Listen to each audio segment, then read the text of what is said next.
So speaking of voting, President Trump continued his crusade against mail-in ballots yesterday, claiming in an interview that the Republican Party would make major gains if he were simply able to do away with that process.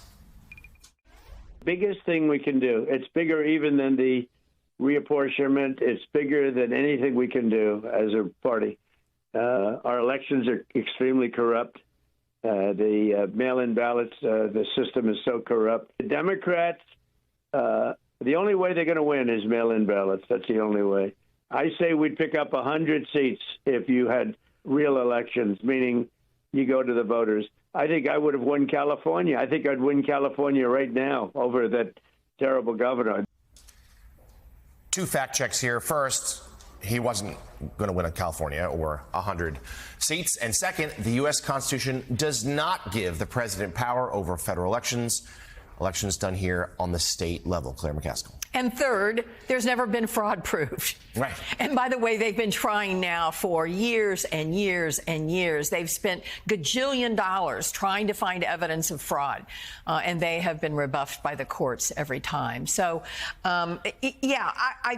frankly, his effort against mail-in ballots just helps Democrats.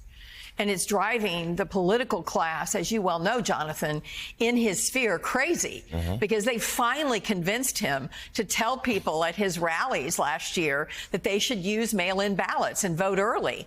He is training the Republican Party to not do mail-in ballots, and that gives a distinct advantage to the Democrats. And I want to push back a little bit on the idea that this redistricting thing is really going to create more partisan members, because if you think about it logically, let's take Missouri, for example. What they want to do is carve up a very safe Democratic district into 3 or 4 Republican districts. So what would happen is these Republican districts that were made safe by their members back when the census was done were like plus 20 for Republicans. Well, they're going to go down because they have to absorb these Democrats. So rather than being plus 20 Republican advantage, they're going to be maybe plus 10, 5 to 10. And I can assure you, as someone who has won statewide in Missouri, when a Republican has won the presidency in Missouri, that's a lot. And that helps somebody who is capable of beating a Republican, beat a Republican. So it's really rolling the dice here. Same thing in California. They're going from plus 15, 17 Democratic seats to plus 5 to 12 Democratic seats.